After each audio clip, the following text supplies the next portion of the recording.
मुअज़्ज़ज़ सामीन और प्यारे साथियों, अस्सलाम वालेकुम। उम्मीद करता हूँ आप सब खैरियत से होंगे। दोस्तों, एक टीचर जब स्कूल में पढ़ा कर वापस आई तो अपने साथ कुछ कागजात भी लेकर आई जो कि बच्चों का होमवर्क था। दोस्तों, उस होमवर्क पर टीचर ने उनको एक मजमून दिया था जिसका टॉपिक था मेरी ख्वाहिश। हाशिया के बाद इसने उन मज़ामीन को जांचना शुरू किया। इसका शौहर साथ बैठा हुआ अपना मोबाइल यूज़ कर रहा था जिस पर वो अपनी पसंदीदा गेम पबजी खेल रहा था। आखिरी पर्चा चेक करते हुए ही इसने फूट फूट कर रोना शुरू कर दिया।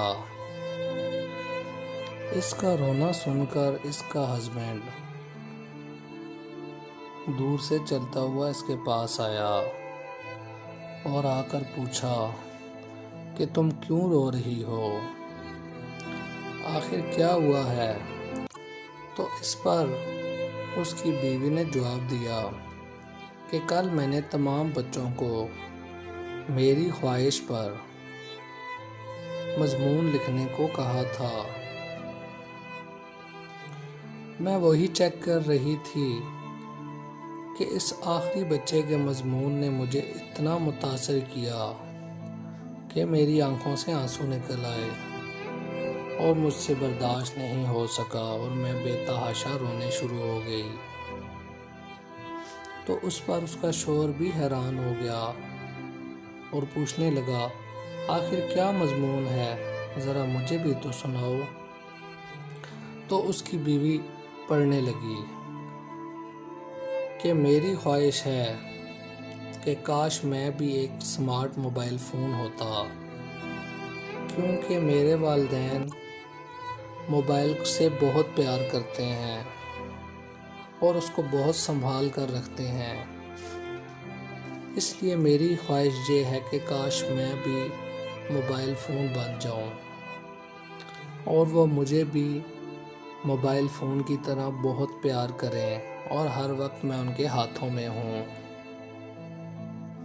क्योंकि मेरे वालिद ऑफिस से थके हारे जब भी घर आते हैं तो उनके पास मेरे लिए टाइम नहीं होता, बल्कि वो लेट के मोबाइल यूज़ करना शुरू कर देते हैं। और जब भी मोबाइल की घंटी बजती है तो वो फ़ौरन भाग के मोबाइल को उठा लेते हैं, और अगर मैं उनको बुलाता रहूं तो मेरी बात को इतनी वैल्यू नहीं देते।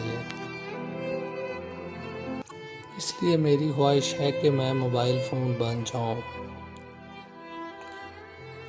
इस पर उसकी हस्बैंड की आंखों में आंसू आना शुरू हो गए और उसने पूछा कि ये आखिर किस बच्चे ने मजमून लिखा है। तो उस पर उसकी बीवी ने कहा, ये हम दोनों के बच्चे ने ही मजमून लिखा है। जिस पर उसके हस्बैंड से मोबाइल छूट गया और वो बैठ के फूट फूट कर रोने लगा।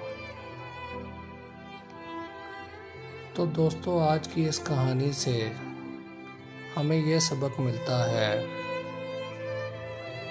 कि बेशक ये सारे आलात बहुत मुफीद हैं और इन्होंने हमारी ज़िंदगी को बहुत आसान कर दिया है, लेकिन इसका ये मतलब हरगिज़ नहीं कि हम अपने प्यारों को भूल जाएं और उनको टाइम देने की बजाय सारा वक्त मोबाइल यूज़ करते रहें। आजकल हर तरफ यही हो रहा है। वालिदैन, बच्चे सभी मोबाइल और कंप्यूटर यूज़ करते रहते हैं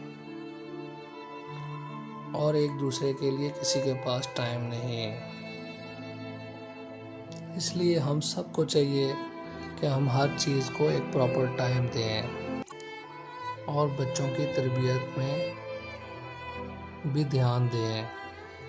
तो दोस्तों, उम्मीद करता हूँ मेरी ये वीडियो भी आपको पसंद आई होगी। मेरी मज़ीद वीडियोस के लिए मेरे चैनल को सब्सक्राइब कर दें और कमेंट में ज़रूर बताइएगा कि आपको मेरी वीडियो कैसी लगी। तब तक के लिए खुदा हाफिज़।